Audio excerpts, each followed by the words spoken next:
ওকে, তোমরা আস্তে আস্তে জয়েন হতে থাকো। ফার্স্ট অফ অল আজকে আমাদের টপিকটা হচ্ছে রাদারফোর্ড পরমাণু মডেল। আজকে টপিকটা কি? রাদারফোর্ড পরমাণু মডেল। সো রাদারফোর্ড পরমাণু মডেলটা আমাদেরকে ভালোভাবে জানতে হবে, কারণ এটার মাধ্যমে কিন্তু হচ্ছে নিউক্লিয়াসের আবিষ্কার করা হয়েছে। কি বললাম? এটার মাধ্যমে নিউক্লিয়াসের আবিষ্কার করা হয়েছে। রাদারফোর্ড পরমাণু মডেল জানার আগে আমাদেরকে জানতে হবে আলফা কণা কি, এবং রাদারফোর্ড পরমাণু মডেলের এই পরীক্ষাটার অন্য একটা নাম আছে। সেই নামটা কি? সেই নামটা হচ্ছে আলফা কণা বিচ্ছুরণ পরীক্ষা। আমি আবারও বলছি, আলফা কণা বিচ্ছুরণ পরীক্ষা। পরীক্ষার নামটা কি? পরীক্ষার নাম হচ্ছে রাদারফোর্ড পরমাণু মডেল, যেটাকে বলা হয় আলফা কণা বিচ্ছুরণ পরীক্ষা। পরীক্ষার নামটা কি? আলফা কণা বিচ্ছুরণ পরীক্ষা। আবারও বলছি, আলফা কণা বিচ্ছুরণ পরীক্ষা। আলফা কণা বিচ্ছুরণ পরীক্ষা আমাদেরকে হেডলাইন দাও আগে।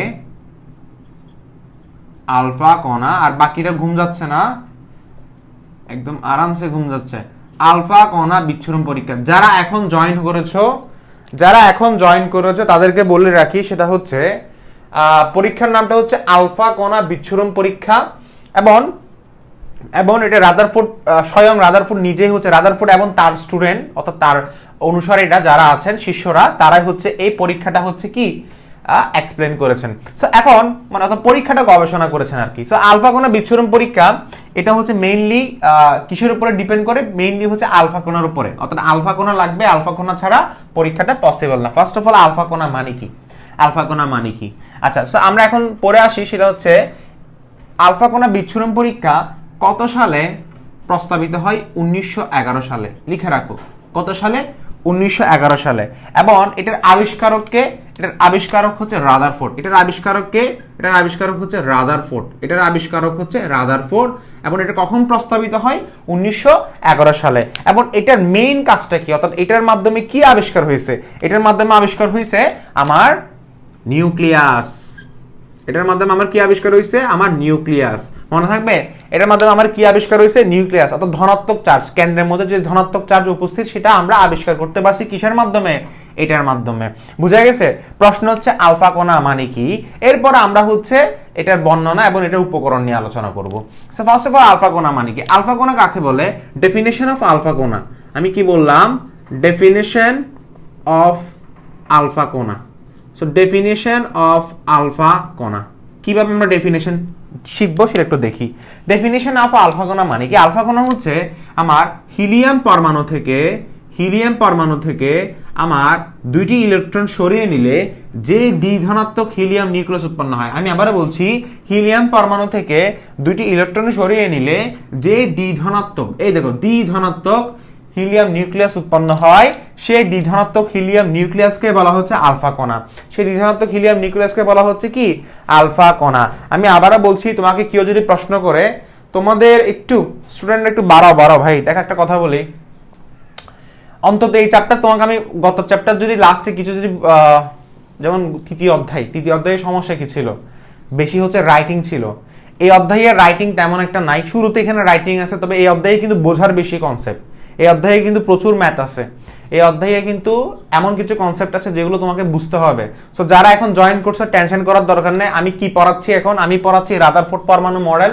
রাদারফোর্ড পরমাণু মডেলের অপর নাম কি? আলফা কণা বিচ্ছুরণ পরীক্ষা। এই আলফা কণা বিচ্ছুরণ পরীক্ষা কত সালে প্রস্তাবিত হয়? লিখবা 1911 সালে। নোট ডাউন করো, 1911 সালে। এটার আবিষ্কারকে রাদারফোর্ড। এটার মেইন ভূমিকা কি? এটার মেইন ভূমিকা হচ্ছে নিউক্লিয়াস আবিষ্কার। এটার মেইন ভূমিকা কি? নিউক্লিয়াস আবিষ্কার। এখন আমাকে বলো, আলফা কণা কাকে বলে? তুমি লিখবা হচ্ছে হিলিয়াম পরমাণু থেকে, কি লিখবা? হিলিয়াম পরমাণু থেকে দুইটি ইলেকট্রন সরিয়ে নিলে। আবারও বলছি, হিলিয়াম পরমাণু থেকে দুইটি ইলেকট্রন সরিয়ে নিলে। কয়টি ইলেকট্রন? দুইটি ইলেকট্রন সরিয়ে নিলে। আবারও বলছি, হিলিয়াম পরমাণু থেকে দুইটি ইলেকট্রন সরিয়ে নিলে। আবারও বলছি, হিলিয়াম পরমাণু থেকে দুইটি ইলেকট্রন সরিয়ে নিলে যে দ্বিধনাত্মক হিলিয়াম নিউক্লিয়াস উৎপন্ন হয়। যে দ্বিধনাত্মক, আবারও বলছি, যে দ্বিধনাত্মক হিলিয়াম নিউক্লিয়াস,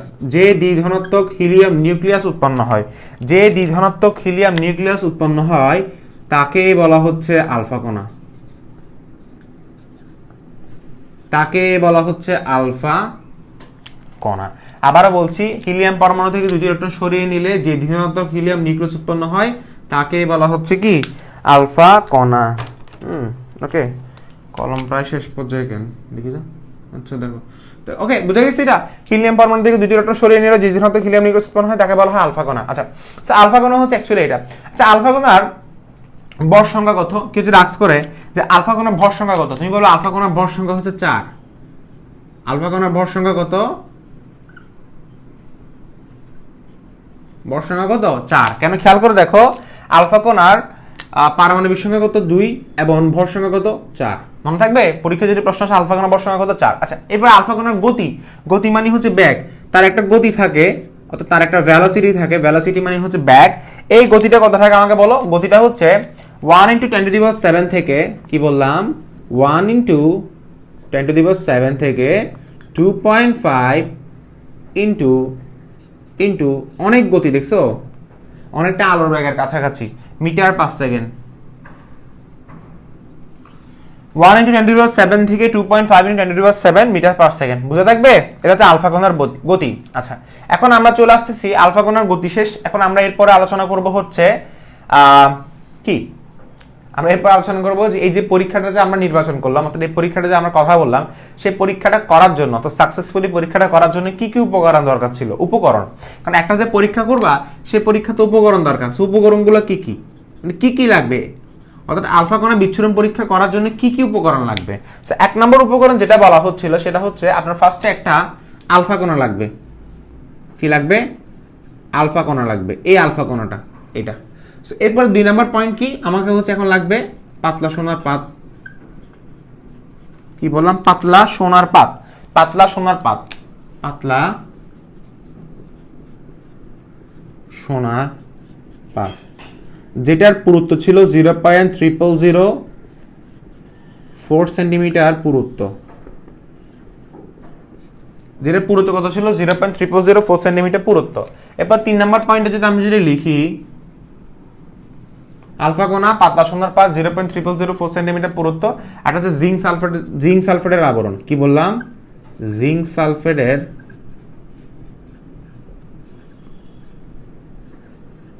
আবরণযুক্ত পর্দা। এটা লিখে রাখো উপকরণগুলো কি কি, কি কি উপকরণ দরকার, অর্থাৎ এই পরীক্ষাটা সাকসেসফুলি করার জন্য কি কি উপকরণ দরকার। একটা হচ্ছে আমার আলফা কণা লাগবে, পাতলা সোনার পাত, 0.0004 সেন্টিমিটার পুরুত্ব, রিপিট 0.0004 সেন্টিমিটার পুরুত্ব এবং জিঙ্ক সালফেটের আবরণযুক্ত পর্দা। এখন আসি পরীক্ষার বর্ণনা। সো পরীক্ষার বর্ণনাটা লেখো সবাই। পরীক্ষার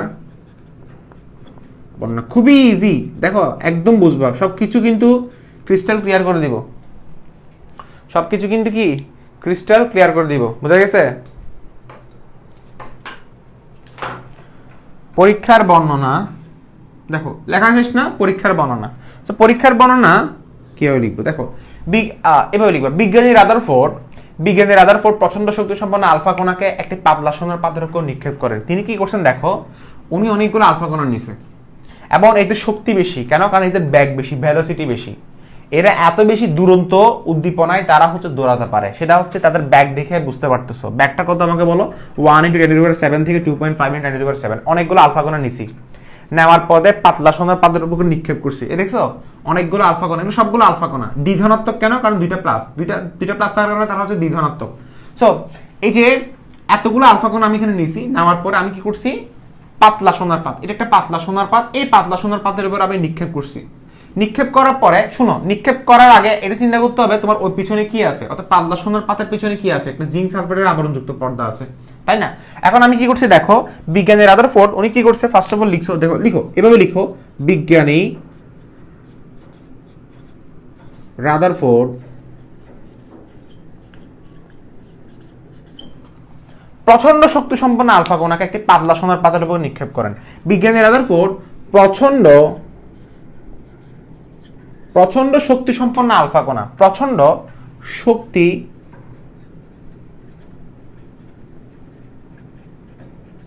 বিজ্ঞানী রাদারফোর্ড প্রচন্ড শক্তি সম্পন্ন আলফা কণা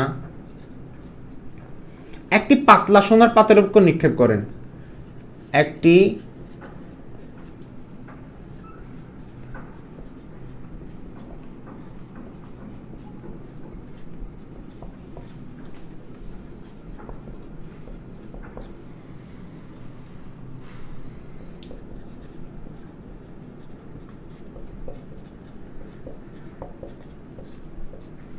বিজ্ঞানী রাদারফোর্ড প্রচন্ড শক্তি সম্পন্ন আলফা কোণ একটি পাতলা সোনার পাতের উপর নিক্ষেপ করেন এবং ওই পাতলা সোনার পাতের পিছনে জিঙ্ক সালফারের আবরণযুক্ত পর্দা থাকে এবং ওই পাতলা সোনার পাতের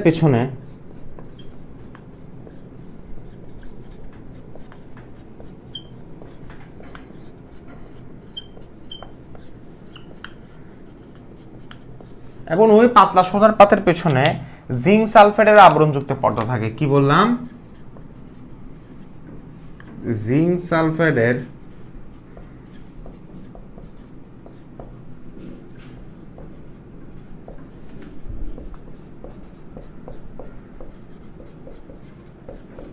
অর্থাৎ এটা হচ্ছে জিঙ্ক সালফেটের একটা আবরণযুক্ত পর্দা। জিঙ্ক সালফেটের আবরণযুক্ত পর্দা। কি বলেন দেখো, বিজ্ঞানী রাদারফোর্ড প্রচন্ড শক্তি সম্পন্ন আলফা কোণ একটা পাতলা সোনার পাতের উপর নিক্ষেপ করেন এবং ওই পাতলা সোনার পাতের পিছনে কি আছে? জিঙ্ক সালফেটের আবরণযুক্ত পর্দা থাকে এবং ওই আলফা কণাগুলো পাতলা সোনার পাত ভেদ করে জিঙ্ক সালফেটের আবরণে গায়ে স্পার্ক সৃষ্টি করে। এরপরে কি লিখবা? এবং ওই আলফা কণাগুলো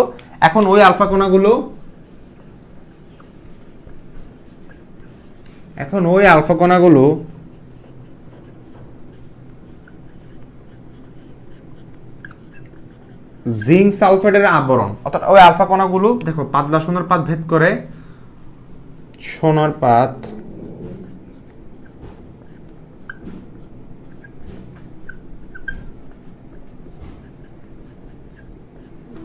জিঙ্ক সালফেটের আবরণে গায়ে স্পার্ক সৃষ্টি করে। কি বললাম?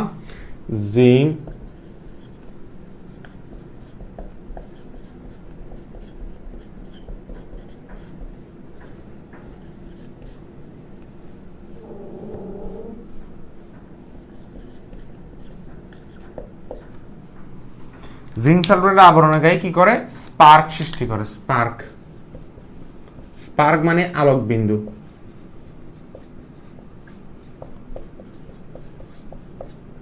এটা হচ্ছে আমার পরীক্ষার বর্ণনাটা। আমি একবার এক্সপ্লেন করতেছি পরীক্ষার বর্ণনাটা কি। বিজ্ঞানী রাদারফোর্ড দেখা যাচ্ছে সবকিছু। বিজ্ঞানী রাদারফোর্ড প্রচন্ড শক্তি সম্পন্ন আলফা কোণ একটি পাতলা সোনার পাতের উপর নিক্ষেপ করেন এবং ওই পাতলা সোনার পাতের পিছনে কি থাকে? দেখো, বিজ্ঞানী রাদারফোর্ড প্রচন্ড শক্তি সম্পন্ন আলফা কোণ একটি পাতলা সোনার পাতের উপর নিক্ষেপ করেন এবং ওই পাতলা সোনার পাতের পিছনে কি থাকে? জিঙ্ক সালফেটের আবরণযুক্ত পর্দা থাকে এবং ওই আলফা কণাগুলো পাতলা সোনার পাতটা ভেদ করে জিঙ্ক সালফেটের আবরণকে স্পার্ক। দেখছো? এই যে স্পার্ক মানে আলোক বিন্দু, অর্থাৎ একটা শক টাইপের, মানে আলোকচ্ছা অর্থাৎ আলোক বিন্দু যেটা বলে আর কি। আলোকচ্ছা অথবা কি এটাকে বলা হয় আলোক বিন্দু।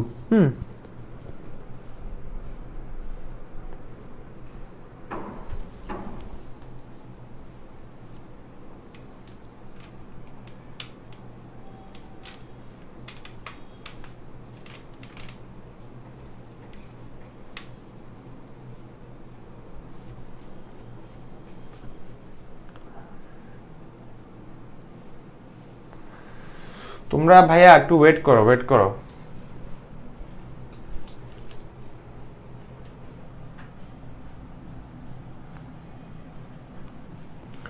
এখন ঠিক আছে না? স্পষ্ট না এখন? দেখো,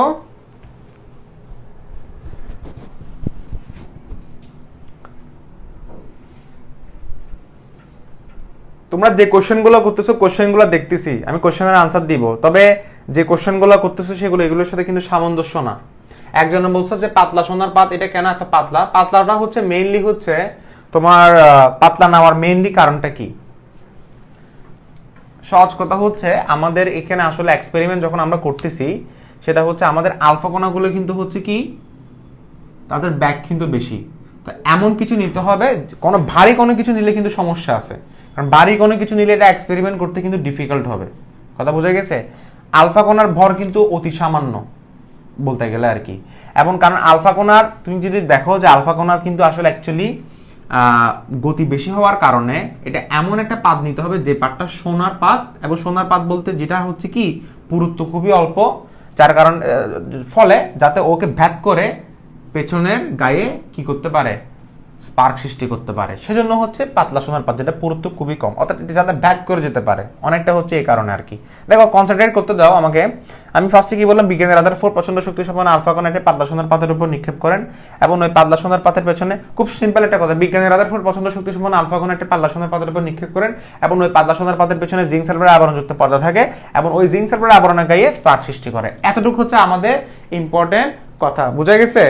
সো এখন দেখো ভাই, জিঙ্ক সালফেটের থেকে কি আর কোনো পর্দা নাই? জিঙ্ক সালফেট না, পর্দা বলতে আর কোনো পর্দা নাই বলতে মানে আর কোনো পর্দা নেওয়া যাবে কিনা? আসলে এক্সপেরিমেন্টটা হচ্ছে যেটা নেওয়া হয়েছিল, যেটার মাধ্যমে এক্সপেরিমেন্টটা সফল হয়েছিল, সেটাই তো নিতে হবে, তাই না? এখন তুমি যদি বলো জিঙ্ক সালফেটের না নিয়ে স্যার অন্য ধাতুর পর্দা নিই,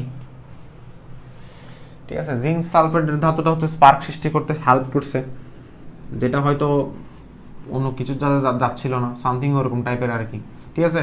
আর যাই হোক, আমাদের কিন্তু মেইন পড়া কিন্তু এখন আসি নাই। আমাদের কিন্তু প্রথম পড়া কি ছিল? পরীক্ষার বর্ণনা। এখন আসি, পরীক্ষাটা যখন হয়েছিল তখন আসি পর্যবেক্ষণ। পরীক্ষা করে ফেলছে, পরীক্ষা করার পরে তিনি এখন খেয়াল করলেন পর্যবেক্ষণ। পর্যবেক্ষণ মানে বুঝো, মানে উনি লক্ষ্য করতেছে, উনি হচ্ছে এক্সপেরিমেন্টে যে জিনিসটা দেখলো সেটাই হচ্ছে পর্যবেক্ষণ। উনি পর্যবেক্ষণ করলো, পর্যবেক্ষণের তিনটা জিনিস তিনি লক্ষ্য পেল। কয়টা জিনিস আমাকে বলো? তিনটা জিনিস। তার মধ্যে আমি যদি 1 নাম্বার যদি স্টার্ট করি, পর্যবেক্ষণে কয় নাম্বার? 1 নাম্বার। আমি যদি 1 নাম্বার যদি স্টার্ট করি, 1 নাম্বারে বলা হচ্ছে দেখো অনেকগুলো আলফা কণা এখানে উনি নিক্ষেপ করছে, ঠিক আছে, অনেকগুলো আলফা কণা। তো ধরো উনি নিক্ষেপ করছে 20,000 আলফা কণা। কত হাজার? 20,000। 20,000-এর মধ্যে প্রায় হচ্ছে আচ্ছা 20,000 বাদ দাও, 100টা আলফা কণা নিক্ষেপ করছে। 100টার মধ্যে প্রায় 99% অর্থাৎ 99টা আলফা কণা হচ্ছে পাতলা সোনার পাতকে ভেদ করে জিঙ্ক সালফারের আবরণের গায়ে স্পার্ক সৃষ্টি করছে। অর্থাৎ দেখলেন প্রায় 99%, প্রায় 99%, অর্থাৎ 100টার মধ্যে 99টা আলফা কণা ওই পাতলা সোনার পাতকে ভেদ করে চলে গেছে। অর্থাৎ প্রায় 99%, 99% আলফা কণা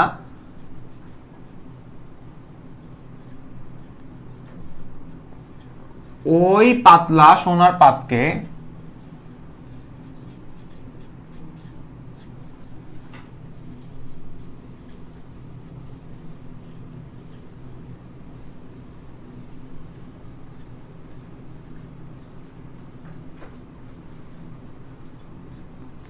প্রায় 99% আলফা কণা ওই পাতলা সোনার পাতকে ভেদ করে চলে গেছে। অর্থাৎ পাতলা সোনার পাত ভেদ করে জিঙ্ক সালফেটের আবরণ গায়ে স্পার্ক সৃষ্টি করে। লিখতে পারো জিঙ্ক সালফেটের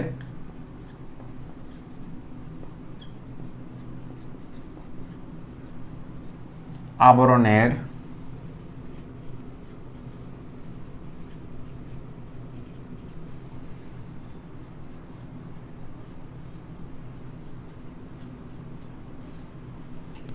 আচ্ছা তোমরা এটা কি লিখছো? তোমরা সবাই এটা এখন লিখো, তুমি সবাই দিচ্ছি এটা লিখো, আস্তে আস্তে লিখো, ওকে। আচ্ছা এরপর 2 নাম্বার পয়েন্টটা, 2 নাম্বার পয়েন্টটা কি? 2 নাম্বার পয়েন্টটা হচ্ছে কয়েকটি আলফা কণা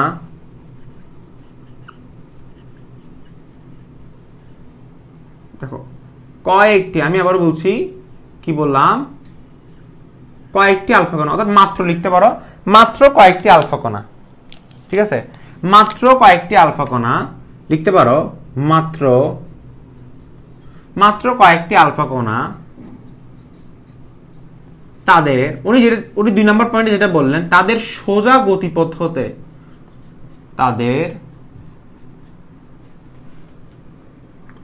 তাদের সোজা গতিপথ হতে পেছনে বেঁকে যায়। অর্থাৎ তাদের সোজা গতিপথ হতে পেছনে, অর্থাৎ এদিকে, তাদের সোজা গতিপথ হতে পেছনে বেঁকে যায়। তাদের সোজা গতিপথ হতে কি? পেছনে বেঁকে যায়। অর্থাৎ তারা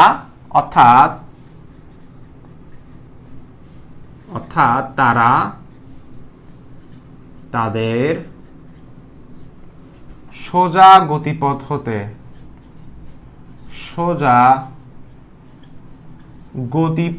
অর্থাৎ তারা তাদের সোজা গতিপথ হতে বিচ্যুতি প্রদর্শন করে। তাদের সোজা গতিপথ হতে, এটা লিখে দিচ্ছি এই জায়গায়, বিচ্যুতি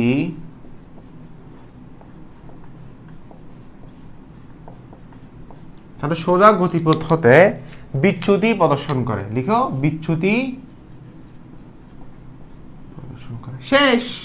ওকে, 3 নাম্বার পয়েন্টটা দেখো, আমি নিচেরটা মুছে দিচ্ছি এখন। তাহলে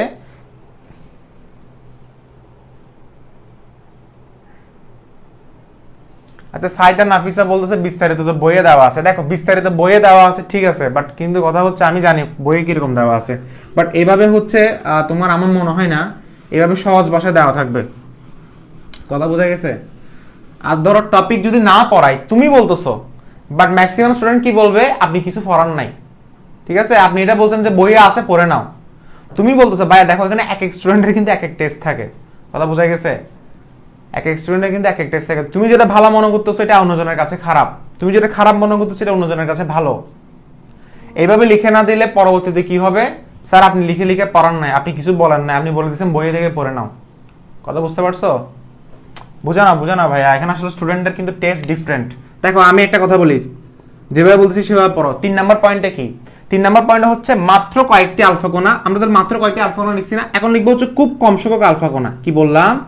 খুব কম সংখ্যক আলফা কণা। আর বইয়ের সাথে আমার একটু মিলাই দেখিও, মানে আমি কিভাবে তোমাকে গুছিয়ে লিখে দিচ্ছি, বইয়ের সাথে আমার একটু এটা মিলিয়ে দেখবা। দেখো খুব কম সংখ্যক আলফা কণা, কি বললাম? খুব কম সংখ্যক আলফা কণা, অর্থাৎ 20,000-এর মধ্যে প্রায় একটি। ওকে, অর্থাৎ 20,000-এর মধ্যে কয়টি? প্রায় একটি। আবার বলছি, অর্থাৎ 20,000-এর মধ্যে একটি। অর্থাৎ খুব কম সংখ্যক আলফা কণা মানে হচ্ছে 20,000 যদি নিক্ষেপ করি তার মধ্যে একটি আলফা কণা, অর্থাৎ 20,000-এর মধ্যে একটি আলফা কণা, একটা আলফা কণা তার সোজা গতিপথ হতে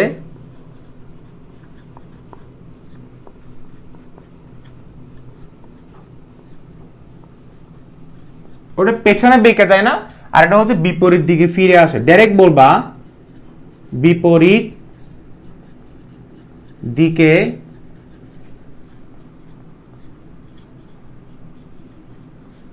ফিরে আসে, শেষ। আলফা কণা তার সোজা, তার লিখো তার সোজা গতিপথ হতে বিপরীত দিকে ফিরে আসে, শেষ। এটা হচ্ছে তার পর্যবেক্ষণ ছিল।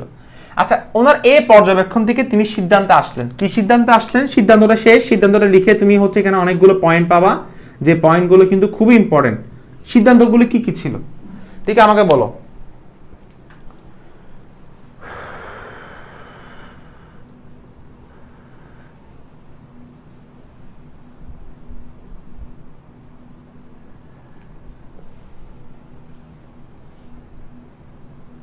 এটা আর কি এটা তোমার আসলে সমস্যা। তুমি মনে করতেছো হচ্ছে যে ভাই আমার লিখে যাওয়ার দরকার নাই, বাট বিলিভ করবি না, ম্যাক্সিমাম স্টুডেন্টই হচ্ছে কি লিখে না দিলে মারাত্মক লেভেলের পরবর্তীতে কি করবে, বদনাম করা স্টার্ট করবে। বুঝা গেছে? তোমার কাছে সমস্যা হচ্ছে না, বাট ম্যাক্সিমাম স্টুডেন্টই কিন্তু ঝামেলা করবে। ওকে, সো আমাকে আমার মতো পড়াতে দাও, পেশাটা হচ্ছে অনেকটা। দেখো সিদ্ধান্ত এক নাম্বার সিদ্ধান্ত তিনি কি বলছিলেন, দেখো ফার্স্ট অফ অল 1 নাম্বার সিদ্ধান্তটা কি, সেটা হচ্ছে অধিকাংশ, দেখো পরমাণুর অধিকাংশ, এটা হচ্ছে একটা পরমাণু, অর্থাৎ সোনার পাত যেটা বলছে, এই পরমাণুর অধিকাংশ স্থান হচ্ছে ফাঁপা, অর্থাৎ পরমাণুর অধিকাংশ স্থান হচ্ছে ফাঁপা। তিনি একটা পয়েন্ট বলছে, তিনি এটা দেখে বলছে যে যেহেতু প্রায় 99% আলফা কণা পাতলা সোনার ভাতটাকে ভেদ করে চলে গেছে, তাহলে আমি বলতে পারি ওই পরমাণুটার অধিকাংশ স্থান হচ্ছে ফাঁপা। খেয়াল করে দেখো, ধরো এটা একটা বক্স, এই বক্সের মধ্যে অনেকগুলো তীর নিক্ষেপ করছি, ঠিক আছে, এবং এই জাস্ট কিছুক্ষণের জন্য মাথা রাখো এই বক্সটা হচ্ছে খালি, অর্থাৎ খালি ডিডি বললাম এই বক্সটা হচ্ছে কি খালি। সো খালি বক্স হয়টা কি, যে তুমি যখন তীর নিক্ষেপ করছো তীরগুলো হচ্ছে যেদিকে গেছে সেদিকে চলে আসবে না, কারণ খালি। যদি এরকম হতো যে এখানে হচ্ছে খালি না, এখানে আমি দিছি পাথর, কি দিছি? পাথর, অর্থাৎ ভারী কোনো কিছু পদার্থ দিছি, সো ভারী কোনো কিছু পদার্থ দিলে তীরগুলো কি আর বের হবে? তীরগুলোটার সাথে সংঘর্ষে লিপ্ত হবে না?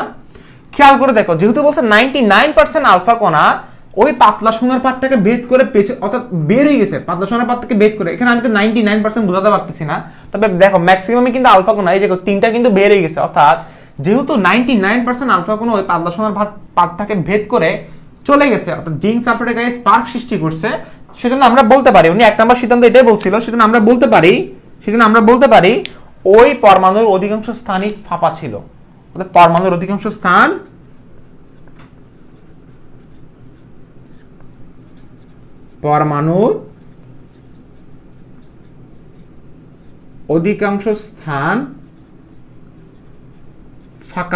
ফাঁকা ছিল অথবা ফাঁপা ছিল বলতে পারো, ফাঁপা। বইয়ের মধ্যে ওয়ার্ড ইউজ করছে ফাঁপা, পরমাণুর অধিকাংশ স্থান ফাঁপা। তুমি রিজনটা কি লিখবা? তুমি লিখবা হচ্ছে এরকম, কারণ 99% আলফা কণা যেহেতু পাতলা সোনার পাত থেকে ভেদ করে চলে যায়, তাহলে আমরা বলতে পারি, অর্থাৎ রাদারফোর্ড এই থেকে বললেন যে পরমাণুর অধিকাংশ স্থান হচ্ছে ফাঁপা। 2 নম্বর পয়েন্টে তিনি যেটা বললেন সেটা হচ্ছে এই ফাঁকা স্থানে, কি বললেন তিনি? এই ফাঁকা স্থানে, অর্থাৎ এই ফাঁকা স্থানে কি থাকতে পারে আমাকে বলো? ইলেকট্রন থাকতে পারে। এই ফাঁকা স্থানে কি থাকতে পারে? ইলেকট্রন থাকতে পারে। তিনি কেন বললেন খেয়াল করে দেখো, এই ফাঁকা স্থানে ইলেকট্রন থাকতে পারে কেন বললেন? কারণ এই ফাঁকা স্থানে ইলেকট্রন থাকতে পারে কারণটা হচ্ছে, কারণ ইলেকট্রনের ভর অতি নগণ্য।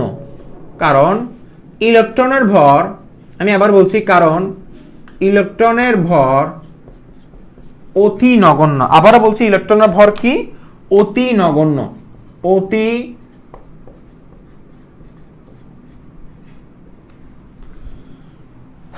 কি বললাম দেখো, এই ফাঁকা স্থানে কি থাকতে পারে? ইলেকট্রন থাকতে পারে, অর্থাৎ ইলেকট্রনের ভর হচ্ছে অতি নগণ্য। ওকে, যেহেতু অধিকাংশ স্থান ফাঁপা, দেখো যেহেতু অধিকাংশ স্থান, এখানে পরমাণুটা গোল্ড না? হ্যাঁ হ্যাঁ হ্যাঁ হ্যাঁ, গোল্ড গোল্ড। আচ্ছা দেখো, এখন তুমি দেখো, বুঝা গেছে? পরমাণুর বেশিরভাগ জায়গা ফাঁকা। হ্যাঁ, এটা এক্স্যাক্টলি, এটা। তো পরমাণু দেখো কেসে ভাইয়া বগা, এটা দেখো ডাবি, বুয়েট ডাবি অ্যাডমিশনের জন্য রসায়ন কিভাবে পড়া উচিত? অ্যাডমিশনের স্টুডেন্ট হয়ে গেছিস নাকি রে? আগে ফার্স্টে এটা পড়াইতে দে, শান্তি একটু পড়াইতে দে না, শান্তি একটু পড়াইতে দে। রমজান মাস, এত বেশি তো কথাই বলতে পারতেছে না, তাই না? দেখো এই ফাঁকা স্থানে কি থাকতে পারে? ইলেকট্রন থাকতে পারে। কেন? কারণ ইলেকট্রনের ভর হচ্ছে অতি নগণ্য। ইলেকট্রনের ভর হচ্ছে কি? অতি নগণ্য, অর্থাৎ ইলেকট্রন বেশি হালকা। অর্থাৎ এই ফাঁকা স্থানে ইলেকট্রন থাকতে পারে কেন? কারণ ইলেকট্রনের ভর হচ্ছে অতি নগণ্য। ওকে, এটা হচ্ছে মেইন রিজন। দেখো আবার 1 নম্বর পয়েন্ট কি বলছে? পরমাণুর অধিকাংশ স্থান হচ্ছে ফাঁকা, এবং এই ফাঁকা স্থানে ইলেকট্রন থাকতে পারে কারণ ইলেকট্রনের ভর হচ্ছে অতি নগণ্য। ঠিক আছে, সেজন্য তারা এই ইলেকট্রনের ভর অতি নগণ্য হওয়ার কারণে, সেজন্য লিখতে পারো, দেখো আমি কিন্তু নিজের ভাষায় লিখতেছি, সেজন্য এই ইলেকট্রনগুলো, অর্থাৎ তার ভর বেশি কম হওয়ার কারণে, সেজন্য এই ইলেকট্রনগুলো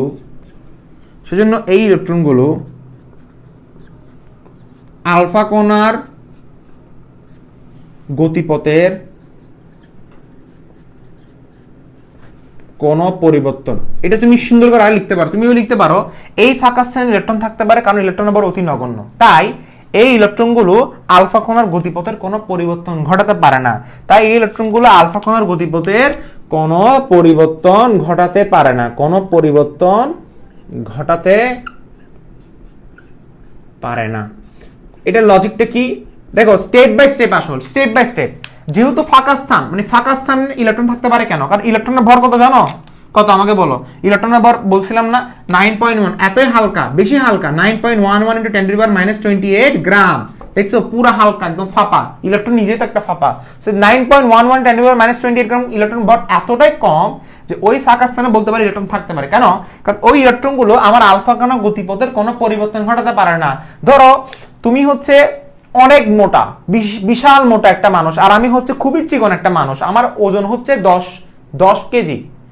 আমার ওজন যদি 10 কেজি থাকে আর তোমার ওজন যদি 100 কেজি থাকে, তাহলে তুমি আর আমি যখন হচ্ছে মুখোমুখি থাকবো, সেখানে আমি তোমার গতিপথের কোনো পরিবর্তন ঘটাতে পারবো? ধরো তুমি স্ট্রেট যাচ্ছ, আমি কি করছি? তোমার সামনে দিয়ে চলে গেছি। তোমার সামনে দিয়ে আসলে আমাদের মধ্যে যদি সংঘর্ষ হয়, তাহলে আমি উড়ে চলে যাব। কেন? কারণ তোমার ভর এতই বেশি এবং তোমার ভরবেগ বেশি, আর আমার ভরবেগ খুবই কম। তো সেই ক্ষেত্রে আমি হচ্ছে তোমার সামনে কিছুই না।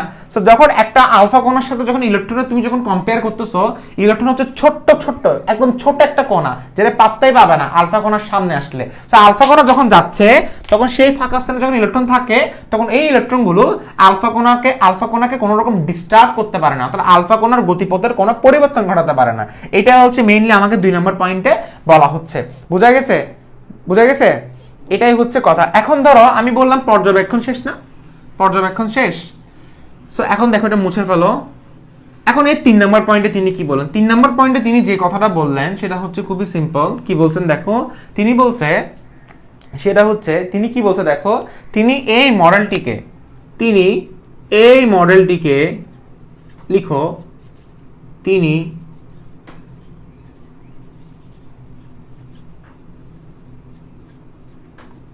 এই মডেলটিকে, তিনি কি বলছেন, তিনি এই মডেলটিকে সৌর মডেল হিসেবে পরিচয় দেন। অর্থাৎ তিনি এই মডেলটিকে সৌরজগতের সাথে তুলনা করেন। কি করলেন? সৌর মডেল অর্থাৎ সোলার মডেল অথবা সৌরজগতের সাথে তিনি এই মডেলটিকে সৌরজগতের সাথে তুলনা করেন। আবারও বলছি, তিনি এই মডেলটিকে সৌরজগতের সাথে তুলনা করেন। তিনি এই মডেলটিকে সৌরজগতের সাথে তুলনা করেন। তিনি এই মডেলটিকে কার সাথে তুলনা করেন বলো? সৌরজগতের সাথে তুলনা করেন। রিজনটা কি? রিজনটা হচ্ছে তিনি বললেন যে সৌরজগতে গ্রহ উপগ্রহগুলো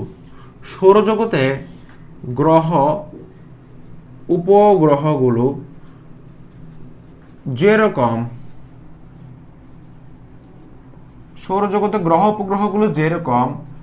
সূর্যকে কেন্দ্র করে চারিদিকে ঘুরতে থাকে, সূর্যকে কেন্দ্র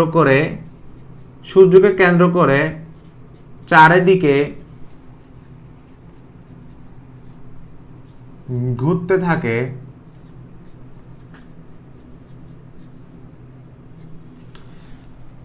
তিনি এই মডেলটিকে সৌরজগতের সাথে তুলনা করেছেন। সৌরজগতে গ্রহ উপগ্রহ সমূহ অথবা গ্রহ উপগ্রহগুলো যেরকম সূর্যকে কেন্দ্র করে চারিদিকে ঘুরতে থাকে, ঠিক সেরকম লিখো, ঠিক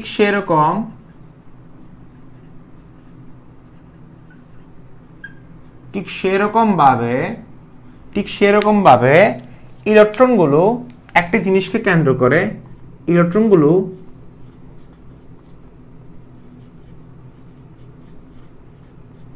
এটা লিখে দিচ্ছি, এটা মুছে দিচ্ছি, কেমন?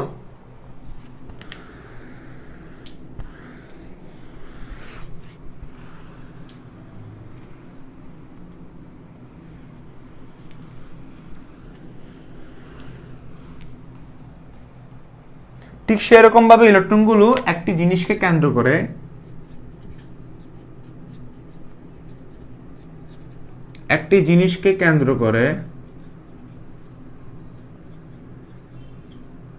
ঠিক সেরকম ভাবে ইলেকট্রনগুলো একটা জিনিসকে কেন্দ্র করে চারিদিকে ঘুরতে থাকে।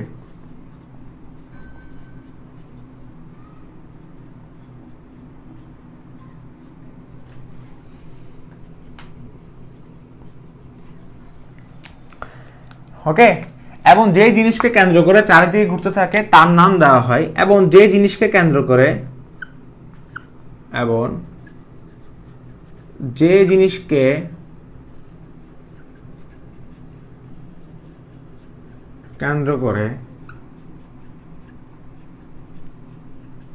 চারিদিকে ঘুরতে থাকে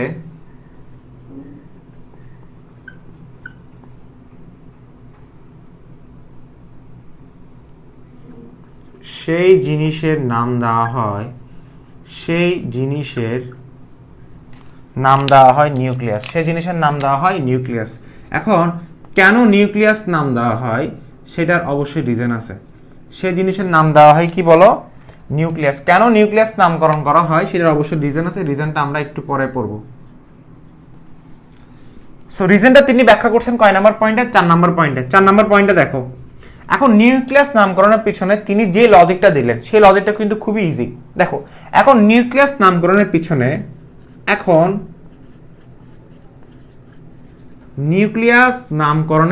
খেয়াল করে দেখো, নিউক্লিয়াস নামকরণের পেছনে তিনি যে যুক্তিটি উপস্থাপন করলেন, তিনি যে যুক্তিটি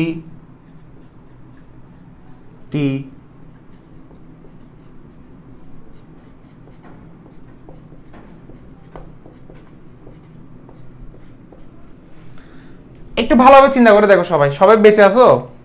কয়জন আছো দেখি তো? এখানে আসলে রমজান মাসের ধৈর্য অনেক কম। আচ্ছা ভাইয়া, রাদারফোর্ড কিভাবে বলছেন ইলেকট্রনগুলো নিউক্লিয়াসকে কেন্দ্র করে ঘুরে? বিশ্বাস করবেন, এটা একটু পরে তোরা আমি সুন্দর করে গুছিয়ে লিখে দিচ্ছি। সুন্দর করে গুছিয়ে লিখে দিচ্ছি। তুমি একজন প্রশ্ন করছে ভাইয়া কিভাবে বুঝলো রাদারফোর্ড ইলেকট্রনকে কেন্দ্র করে কিভাবে বুঝলো রাদারফোর্ড ইলেকট্রনকে কিভাবে বুঝলো রাদারফোর্ড নিউক্লিয়াসকে কেন্দ্র করে চারদিকে ঘুরতে থাকে, সেটা কিভাবে বুঝলো? এটা আমি একটু পরে আমি তোমাকে ব্যাখ্যা করতেছি। দেখো দেখো স্লিপ অফ টাং। আচ্ছা, ফার্স্ট অফ অল এখানে নিউক্লিয়াস নামকরণের পেছনে তিনি যে যুক্তিটি উপস্থাপন করলেন, কেন নিউক্লিয়াস কেন নামকরণ করলেন এবং নামকরণের পেছনে রিজনটা কি, খেয়াল করে দেখো। তিনি দেখলেন এই যে এখানে আলফা কণা যেগুলো আছে, এই আলফা কণাগুলোর মধ্যে কতগুলো আলফা কণা হচ্ছে তাদের সোজা গতিপথ হতে বিচ্যুতি প্রদর্শন করছে। তো বিচ্যুতি প্রদর্শন করার রিজনটা কি, তিনি চিন্তা করে দেখলেন এই যে এখানে আলফা কণা যেগুলো আছে এই আলফা কণাগুলো তো ধনাত্মক চার্জ। এখন যেহেতু বিচ্যুতি প্রদর্শন করছে, বিচ্যুতি প্রদর্শন করা মানে কি, বিচ্যুতি মানে কি, ধরো তুমি আমার দিকে আসতেছো, হুট করে দিকে চলে গেছো। ধরো তুমি আমার দিকে দেখো, আমি হচ্ছে এই জায়গায় আছি, তুমি আমার দিকে আসতেছো, হুট করে এদিকে চলে গেছো, কেন? এদিকে এসে এদিকে চলে গেছো কেন? তোমার আর আমার মধ্যে বিকর্ষণ কাজ করছে। যদি আকর্ষণ কাজ করতো তাহলে সুন্দর করে আমরা দুজন মিলিত হয়ে যেতাম, বাট তুমি আসতেছো এদিক থেকে, এখন বিকর্ষণ কাজ করছে যেহেতু তুমি বেঁকে গেছো। আলফা কণা পজিটিভ চার্জ, যেহেতু এই মাঝখান বরাবর আসছে, এই খেয়াল করে দেখো, এই মাঝখান অর্থাৎ কেন্দ্র বরাবর আসছে, কেন্দ্র মানে এটা হচ্ছে কেন্দ্র, একটা বৃত্তাকার হিসাব করলে এটা কেন্দ্র না, কেন্দ্র বরাবর এসে তার সোজা গতিপথ হতে বিচ্যুতি প্রদর্শন করছে। আর বিচ্যুতি কখন প্রদর্শন করে? যখন সেখানে বিকর্ষণ হয়। আর বিকর্ষণ কখন হবে? যখন সেম ধর্মের আধান থাকবে, অর্থাৎ সেম টাইপের চার্জ, অর্থাৎ এটাও পজিটিভ চার্জ, নিশ্চয় ওইখানেও একটা পজিটিভ চার্জ আছে, নাহলে পজিটিভ চার্জ না থাকলে সেটা কখনো বিকর্ষণ অনুভব করতো না। আর যেহেতু পজিটিভ চার্জ আছে এবং ওই পজিটিভ চার্জের কারণে যেহেতু আলফা কণা বিচ্যুতি প্রদর্শন করে, তাই ওই পজিটিভ চার্জের নাম দেওয়া হয়েছে নিউক্লিয়াস। ওই পজিটিভ চার্জের নাম দেওয়া হয়েছে কি? নিউক্লিয়াস। এই পজিটিভ চার্জের নাম দেওয়া হয়েছিল কি? নিউক্লিয়াস। বুঝা গেছে? আচ্ছা, এখানে তিনি নিউক্লিয়াস নামকরণের পেছনে যে লজিকটা দিলেন সেটা হচ্ছে নিউক্লিয়াস হচ্ছে পজিটিভ চার্জ। তুমি এখন কি লিখবা? নিউক্লিয়াস হচ্ছে পজিটিভ চার্জ। এখন নিউক্লিয়াস নামকরণের পেছনে তিনি যে যুক্তিটি উপস্থাপন করলেন সেটা হচ্ছে নিউক্লিয়াস পজিটিভ চার্জ। এক নম্বর কথা, নিউক্লিয়াস হচ্ছে কি? Positive charge. এখন দেখো, কমেন্টে আড্ডা মারবা না, কিন্তু দেখো ভালোভাবে খেয়াল করে দেখো। এখন আমি একটু ইম্পর্টেন্ট কিছু পড়াবো, কেন দেখো এখান থেকে কিন্তু অনেকগুলো পয়েন্ট আসবে। এখানে ফার্স্টে একটা পয়েন্ট বলা হচ্ছে নিউক্লিয়াস নামকরণের পেছনে তিনি যে যুক্তিটি অবস্থান করলেন সেটা কি? Nucleus positively charge. কেন? খেয়াল করে দেখো, যখন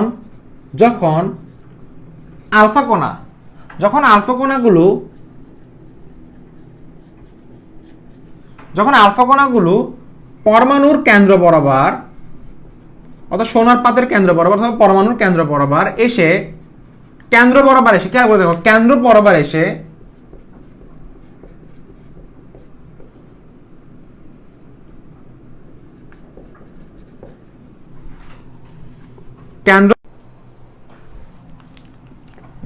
যখন আলফা কণাগুলো পরমাণুর কেন্দ্র বরাবর এসে বেঁকে যায়। এখন নিউক্লিয়াস নামকরণের পেছনে তিনি যে যুক্তিটি উপস্থাপন করলেন, নিউক্লিয়াস হচ্ছে পজিটিভ চার্জ। যখন আলফা কণাগুলো পরমাণুর কেন্দ্র বরাবর এসে বেঁকে যায় তখন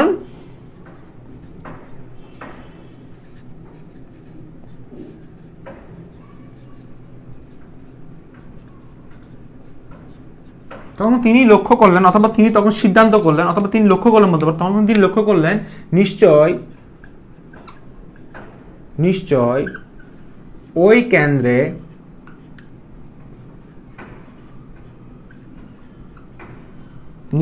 ওই কেন্দ্রে ধনাত্মক কিছু আছে অথবা ধনাত্মক কিছু অবস্থান করছে।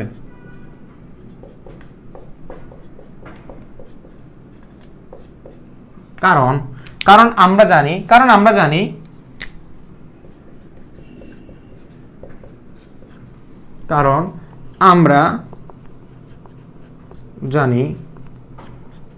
ধনাত্মক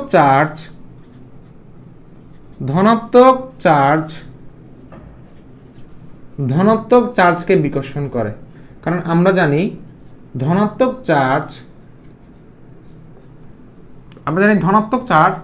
চার্জকে বিকর্ষণ করে।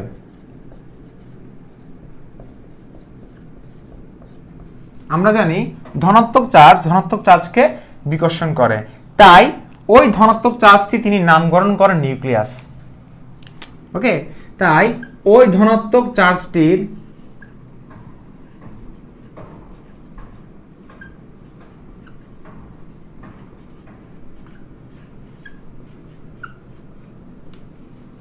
ওই ধনাত্মক চার্জটির নামকরণ অথবা ওই ধনাত্মক চার্জটির নাম দেন নিউক্লিয়াস।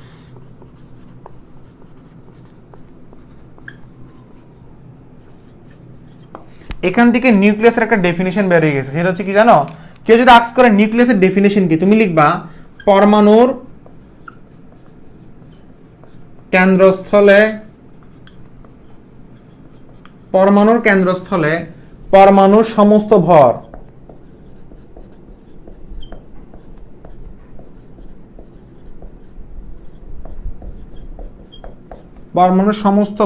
এবং ধনাত্মক চার্জ কেন্দ্রীভূত।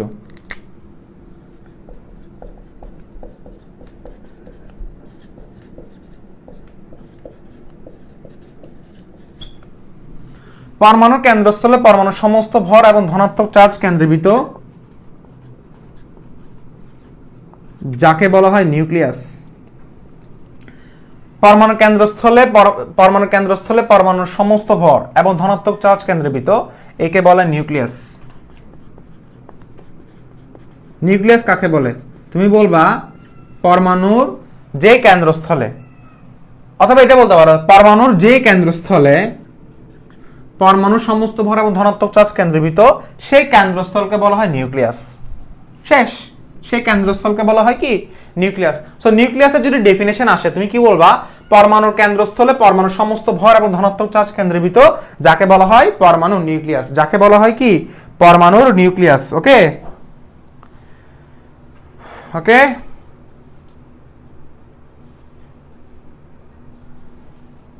বিকর্ষণের জন্য উল্টা দিকে ফিরে যাবে না? আমি কি লিখছি তাহলে? আচ্ছা, বেঁকে যায় না। দেখো এখানে ঠিক আছে, তুমি বুঝো নাই। বিকর্ষণের যুগ উল্টা দিকে ফিরে যাবে বলতে, উল্টা দিকে তো অলরেডি ফিরে গেছে। উল্টা দিকে তো অলরেডি ফিরে গেছে। দেখো, আমি তোমাকে একটা কথা বলি, এটাও বিকর্ষণ, এগ্রি?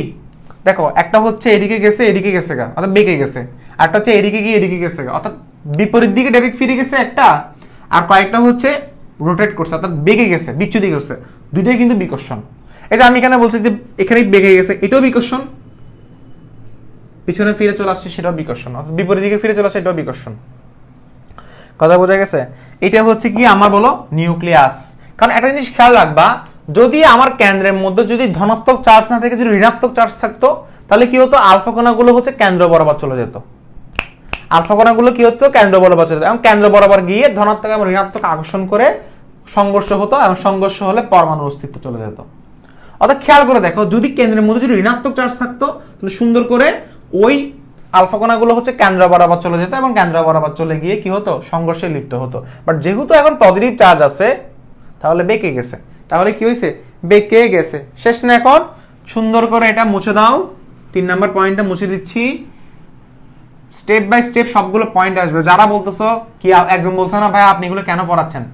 আচ্ছা, আমি যদি এখন তোরা যদি বলি Fc = Fe, কেন্দ্রমুখী বল সমান স্থির বৈদ্যুতিক আকর্ষণ বল, কেমনে আসছে বল? তারপর বলবি যে আপনি কিছু পড়ান নাই। সব বদনাম এমনও করবা, পড়াইলেও করবা, না পড়াইলেও করবা। সেজন্য একেবারে একটা কাজ করি, পড়াই ফেলি, তারপর করি, সমস্যা নেই। দেখো, এখন এই যে এরপরে কি 4 নাম্বার পয়েন্টে গেল, তাই না? আমি 4 নাম্বার পয়েন্টটা তোমরা আস্তে আস্তে লিখো, সমস্যা না। যারা একটু লেখাই স্লো, তারা আস্তে আস্তে লিখো। এখন আসি আমরা 5 নাম্বার পয়েন্টে। 5 নাম্বার পয়েন্টে কি আস্তে আস্তে করব। 5 নাম্বার পয়েন্টটা হচ্ছে, উনি বলতেছেন পরমাণুর চার্জ হচ্ছে বিদ্যুৎ নিরপেক্ষ, অর্থাৎ পরমাণু বৈদ্যুতিক নিরপেক্ষ। কি বললেন তিনি? পরমাণু হচ্ছে বৈদ্যুতিক নিরপেক্ষ, অর্থাৎ তার চার্জ হচ্ছে শূন্য। তার চার্জ হচ্ছে কি? শূন্য। আবারও বলছি, তার চার্জ শূন্য, অর্থাৎ নিউট্রাল। কেমনে? কারণটা হচ্ছে পরমাণুর কেন্দ্রস্থলে যতগুলো পজিটিভ চার্জ আছে, কারণটা তুমি কি লিখবা? নিজে নিজে লিখতে পারবা। কারণ পরমাণুর কেন্দ্রস্থলে, আবার বলছি, পরমাণুর কেন্দ্রস্থলে যতগুলো পজিটিভ চার্জ রয়েছে, পরমাণুর কেন্দ্রস্থলে যতগুলো পজিটিভ চার্জ রয়েছে, তোমরা কিন্তু বেশি আড্ডা দিচ্ছ, কিন্তু মস্কারি করতেছো। মস্কারি করে সে সুযোগ আছে নাকি এখন? পরমাণুর কেন্দ্রস্থলে তোমরা যে এগুলো যে করো, তারপরে যে স্টুডেন্ট গুলো কমপ্লেন করে, অভিযোগ দেয়, আপনার ক্লাসে হচ্ছে ফান করে। এখন দোষটা কি আমার নাকি ভাই? আমি পড়াবো নাকি তোদেরকে পিটাবো, নাকি তোদেরকে কমেন্টে আমি শাসন করব? কোনটা করব? পরমাণু কেন্দ্রস্থলে পরমাণু কেন্দ্রস্থলে যতগুলো পজিটিভ চার্জ রয়েছে, যতগুলো পজিটিভ, আমি আবার বলছি, পরমাণুর কেন্দ্রস্থলে যতগুলো পজিটিভ চার্জ রয়েছে ঠিক ততগুলো নেগেটিভ চার্জ তার বাইরে রয়েছে, তার বাইরে রয়েছে অথবা তার বাইরে অবস্থান করেছে। ওকে, পজিটিভ এবং নেগেটিভ চার্জের সংখ্যা সমান হওয়ায় তারা চার্জ নিরপেক্ষ, এবং চার্জ নিরপেক্ষ মানে হচ্ছে বৈদ্যুতিক নিরপেক্ষ অর্থাৎ বিদ্যুৎ নিরপেক্ষ। পজিটিভ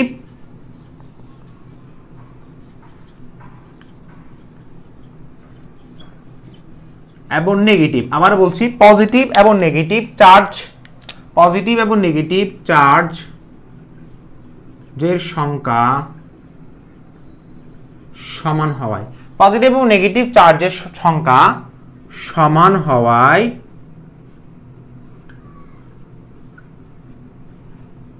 তারা বৈদ্যুতিক নিরপেক্ষ, তারা বৈদ্যুতিক নিরপেক্ষ। কষ্ট করে একটু লিখে ফেলো, লিখে ফেলার পর আমাদের কাজ এখানে শেষ।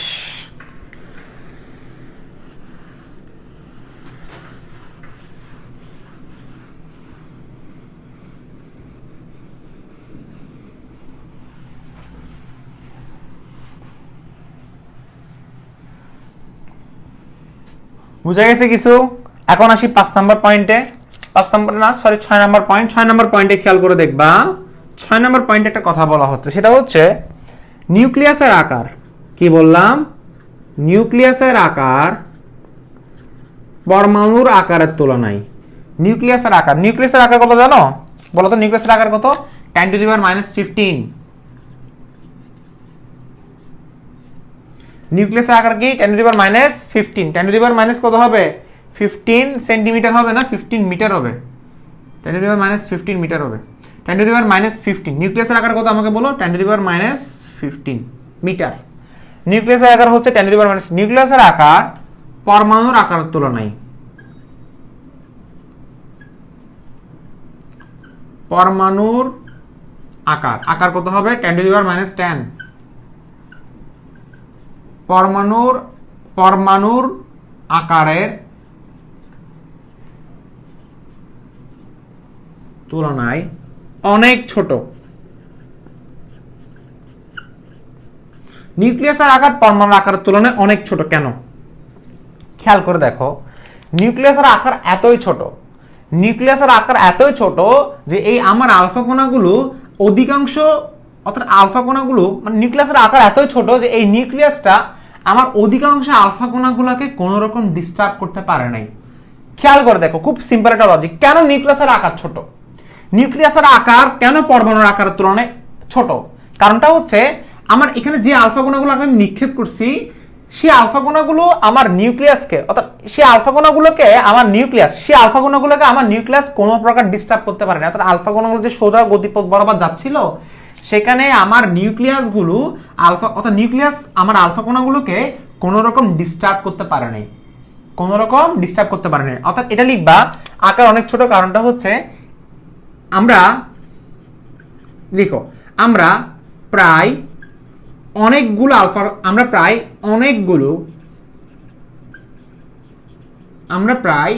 অনেকগুলো আলফা কণা নিক্ষেপ করেছি। প্রায় কয়টি? 20,000টি। আমরা প্রায়, তুমি যদি প্রায়টা যদি লিখো, আমরা প্রায় 20,000 আলফা কণা নিক্ষেপ করেছি। ওকে, তার মধ্যে বেশিরভাগ আলফা কণা, তার মধ্যে বেশিরভাগ আলফা কণাগুলোকে, তার মধ্যে বেশিরভাগ আলফা কণাগুলোকে নিউক্লিয়াস স্পেলিং কি? নিউক্লিয়াস কোন রকম ডিস্টার্ব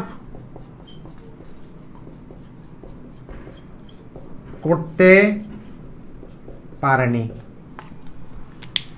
অর্থাৎ এটার কথার অর্থ কি? অর্থাৎ এর অর্থ হচ্ছে, অথবা অর্থাৎ নিউক্লিয়াসের আকার এতই ছোট ছিল, নিউক্লিয়াসের আকার এতই ছোট ছিল, অর্থাৎ নিউক্লিয়াসের আকার এতই ছোট ছিল, লিখো, অর্থাৎ নিউক্লিয়াসের আকার এতই ছোট ছিল, নিউক্লিয়াসের আকার এতই ছোট ছিল যে বেশিরভাগ আলফা কণা তার রেঞ্জের মধ্যে ছিল না।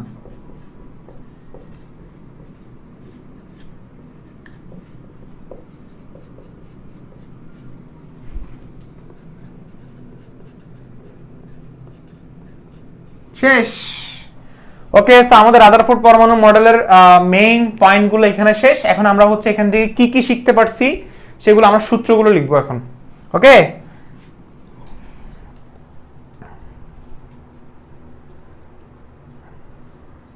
তোমরা এখানে তো গবেষণা শুরু করে দিছো।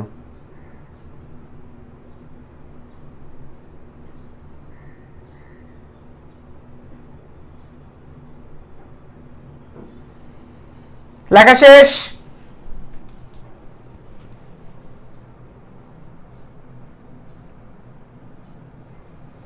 হ্যাঁ, ডেমোক্রিটাস হচ্ছে সর্বপ্রথম ধারণা দেন, তবে ডেমোক্রিটাসটা কেউ মনে রাখে না, আমি নিজেও মনে রাখি নাই। ওকে, জনক নিয়ে আসলে অনেক সমস্যা, জনক আসলে ওভাবে বলা যায় না, পরমাণুর জনক নিয়ে সর্বপ্রথম আমরা ডাল্টন কিন্তু যে থিওরিগুলো দিছে ডেমোক্রিটাস ওভাবে দিতে পারে নাই, ঠিক আছে। তো সেই ক্ষেত্রে ডাল্টনকে হচ্ছে এগুলো আসলে একটু কন্ট্রোভার্সি, বিতর্কমূলক। লেখা শেষ, লেখা শেষ, লেখা শেষ, লেখা শেষ, লেখা শেষ হয়েছে।